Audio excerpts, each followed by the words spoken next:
Di balik keheningan malam, sebuah rahasia gelap mulai terkuak. Seorang ibu rumah tangga yang dikenal ramah dan oknum anggota Satpol PP yang berwibawa ternyata menyimpan kisah terlarang yang mengguncang desa kecil itu. Saat subuh menjelang, ketika suaminya sedang khusyuk beribadah, sang istri membuka pintu untuk tamu yang tak semestinya. Namun, langkah mereka tak luput dari pengamatan warga yang selama ini mencurigai hubungan keduanya. Lantas, bagaimana kisah ini bermula? Yuk kita bahas.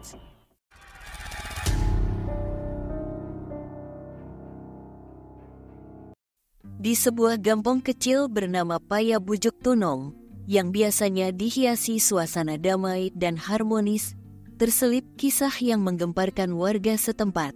Kehidupan tenang masyarakat kampung itu mendadak terusik oleh skandal yang melibatkan seorang perempuan berinisial Anggi dan seorang oknum Satpol PP bernama sebut saja Rudi. Perjalanan mereka, dari awal perkenalan hingga berakhir sebagai sorotan publik, menjadi cerita penuh pelajaran bagi siapa saja yang mendengarnya. Anggi adalah seorang ibu rumah tangga berusia 34 tahun yang dikenal ramah oleh tetangganya. Ia tinggal bersama suaminya, Faisal, seorang pria sederhana yang dikenal sangat religius. Mereka hidup berkecukupan, namun rutinitas sehari-hari yang monoton membuat Anggi sering merasa kesepian. Suatu siang, ketika Anggi sedang membeli bahan dapur di pasar, ia bertemu dengan Rudi, seorang pria berusia 38 tahun yang bekerja sebagai anggota Satpol PP. Perkenalan mereka terjadi secara tak sengaja. Rudi yang tinggi dan berpenampilan rapi menawarkan bantuan ketika Anggi terlihat kesulitan membawa belanjaannya. "Maaf, Ibu, sepertinya barang belanjaan ini berat. Bolehkah saya membantu?" kata Rudi dengan senyum ramah. Anggi, yang terkejut dengan sikap sopan pria itu, mengangguk sambil tersenyum. "Terima kasih, Pak. Saya memang agak kerepotan." Obrolan ringan pun terjadi sepanjang jalan menuju rumah Anggi. Rudi memperkenalkan dirinya sebagai anggota Satpol PP yang baru bertugas di wilayah itu. Anggi merasa nyaman berbicara dengannya, mulai bercerita tentang kehidupan sehari-harinya. Dari obrolan ringan itu, benih perkenalan mulai tumbuh. Setelah pertemuan di pasar, Rudi sering mencari alasan untuk bertemu Anggi. Kadang-kadang ia berkunjung ke rumahnya dengan alasan tugas, atau hanya sekadar menyapa. Suaminya, Faisal, yang sibuk bekerja dan aktif di masjid, tak pernah mencurigai niat Rudi. "Ibu Anggi, saya kebetulan lewat. Apa kabar hari ini?" tanya Rudi suatu sore ketika melihat Anggi duduk di beranda rumahnya. "Alhamdulillah, baik. Silakan duduk, Pak Rudi," jawab Anggi ramah. Dari sekadar obrolan santai, keduanya mulai berbagi cerita lebih dalam. Anggi sering mengeluhkan kesepiannya karena Faisal lebih banyak menghabiskan waktu di luar rumah. Rudi, di sisi lain, bercerita tentang kesulitan dalam pernikahannya yang terasa hambar. "Kadang saya merasa istri saya tidak lagi peduli. Kami sering bertengkar karena hal-hal kecil," keluh Rudi. Anggi merasa iba dan mulai berbagi pandangannya. "Mungkin karena kurang komunikasi, Pak. Saya juga sering merasa suami saya lebih sibuk dengan urusannya sendiri." Obrolan mereka menjadi semakin mendalam. Rudi sering menyisipkan pujian kepada Anggi, membuat wanita itu merasa dihargai. "Ibu Anggi adalah wanita yang baik. Seharusnya suami Anda lebih perhatian. Kalau saya jadi suaminya, saya pasti lebih peduli," ujar Rudi dengan nada lembut. Anggi hanya tersenyum, namun dalam hati ia merasa senang mendengar pujian itu. Tanpa disadari, hubungan mereka semakin dekat. Hari-hari berlalu, dan kedekatan Rudi dan Anggi berubah menjadi hubungan yang lebih dari sekadar teman. Suatu sore, Rudi memberanikan diri mengungkapkan perasaannya. "Anggi, saya tahu ini salah, tapi saya tidak bisa membohongi perasaan saya. Saya merasa nyaman setiap kali berbicara denganmu, kata Rudy dengan suara lirih. Anggi terkejut, namun di dalam hatinya ia juga merasakan hal yang sama. Pak Rudy, kita tidak seharusnya seperti ini. Kita sama-sama punya keluarga. Saya tahu, Anggi, tapi saya tidak bisa menghindari perasaan ini. Saya hanya ingin kamu tahu bahwa kamu istimewa bagi saya, balas Rudy sambil menatapnya dengan penuh harap. Percakapan itu menjadi awal dari hubungan terlarang mereka. Awalnya, Anggi mencoba menolak, namun perhatian dan sikap hangat Rudy membuatnya sulit untuk berpaling.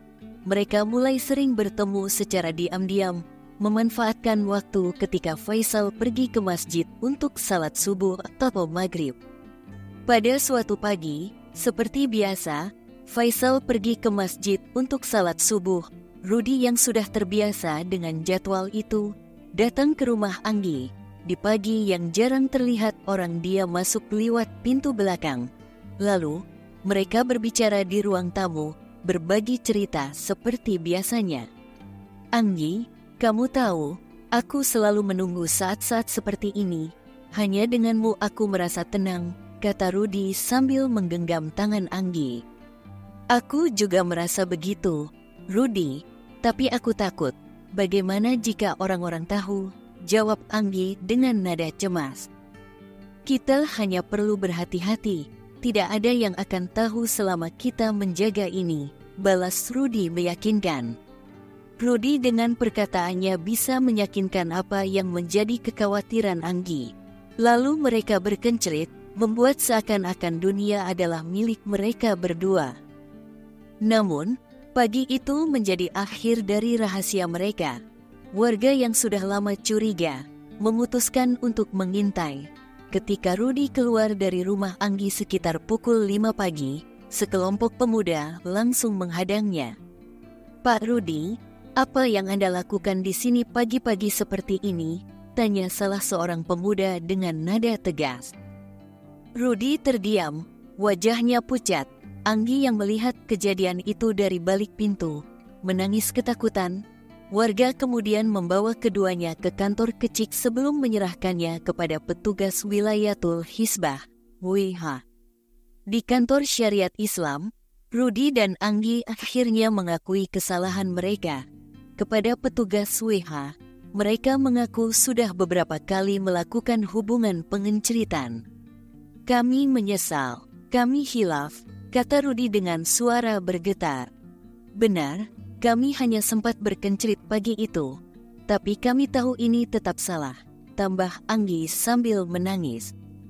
Warga, termasuk Faisal, menuntut agar keduanya diproses sesuai hukum syariat. Kepala Dinas Syariat dan Pendidikan Kota Langsa, Haji Asmanuddin, menegaskan bahwa pihaknya akan bekerja sama dengan penyidik Polres Langsa untuk menindaklanjuti kasus ini.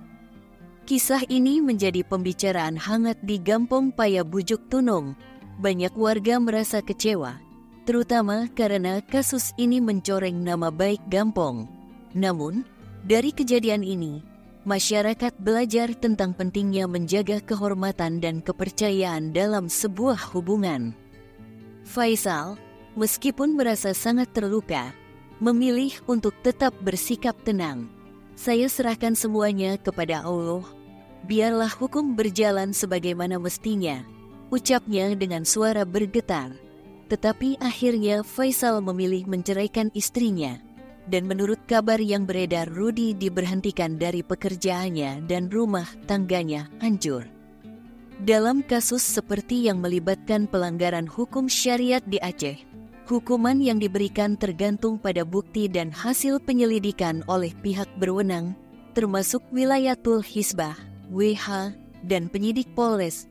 Berdasarkan hukum syariat Islam yang berlaku di Aceh, tindakan seperti perselingkuhan atau kencerit dapat dikenai hukuman cemeti di depan umum, dengan jumlah bergantung pada tingkat pelanggaran dan status pernikahan pelaku.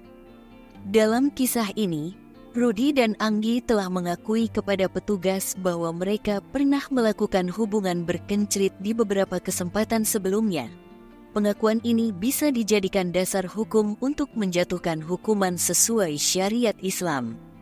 Berdasarkan hukum syariat, jika mereka terbukti melakukan berkencelit, hukuman cambuk bisa dilakukan. Hukuman untuk zina berbeda tergantung pada status mereka. Yang sudah menikah dapat dijatuhi hukuman cemeti 100 kali. Bagaimana menurut kalian cerita ini? Silahkan komen ya. Kisah Anggi dan Rudi adalah pengingat bahwa tindakan kecil yang mengabaikan nilai moral bisa berujung pada kehancuran besar. Semoga peristiwa ini menjadi pelajaran bagi semua, bahwa kejujuran dan kesetiaan adalah pondasi yang tak tergantikan dalam sebuah hubungan. Dengan begitu, kedamaian dan keharmonisan dapat tetap terjaga di tengah masyarakat.